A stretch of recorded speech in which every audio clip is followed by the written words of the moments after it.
the first time in the history of Chattanooga that there were blizzard warnings. It was just the perfect storm for Chattanooga. It hit us, and it hit us hard. I thought I had seen the biggest snow I would ever see 5 years before that, January of '88.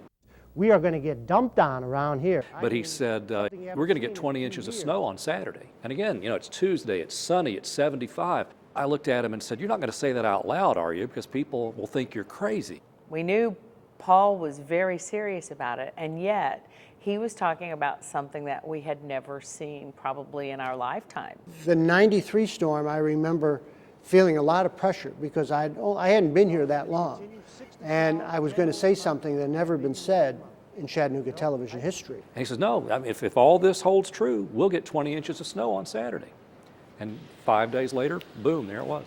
I got to say that we did have a laugh or two after the event because Paul had been proven right. Bill Markham was here, and Bill wanted to do the show outside. But wouldn't you know it, right during the 11 o'clock show, big snowflakes start coming down.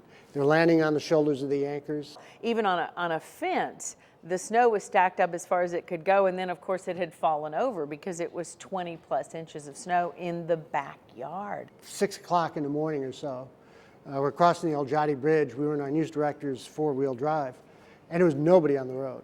I looked outside, and I grew up in Chicago, Illinois, and that was my first blizzard was then. I looked outside and I said, this is like Chicago. It looked exactly like Chicago. I mean, just the winds howling, everything's a whiteout. You could not see the road.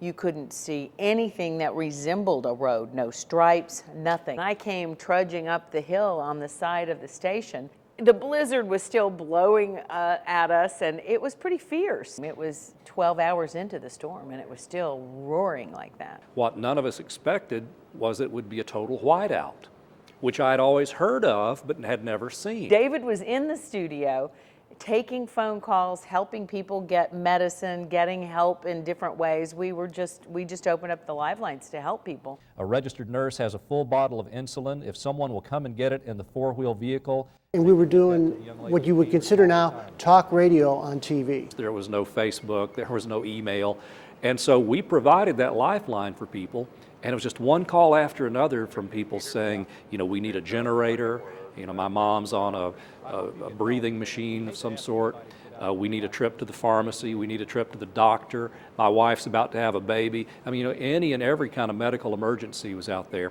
I remember realizing that there were people out there that were really in trouble. There were so many different instances where what we did on the air that morning was helping save lives. She's low on insulin. Her only other supply is at home in North Chattanooga.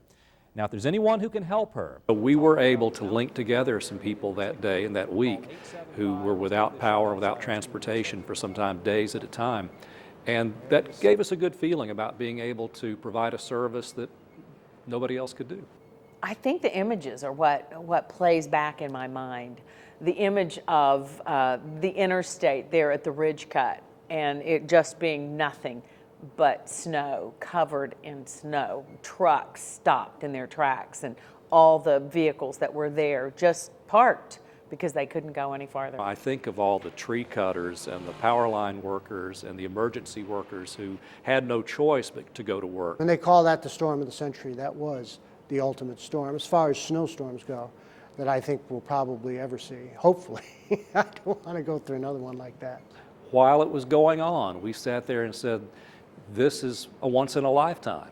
And, you know, when we're old and gray, as I've become, you know, we'll be thinking back and reminiscing about the storm of '93. And that's proven to be true. My parents lived in St. Louis at the time, and calling them and saying we had 23 inches of snow on our front yard we measured it, of course, with a yardstick, and they couldn't even believe it because that just doesn't happen here.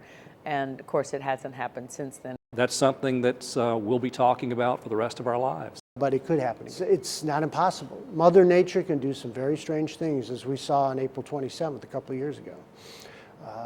You know, I've learned to say, never say never.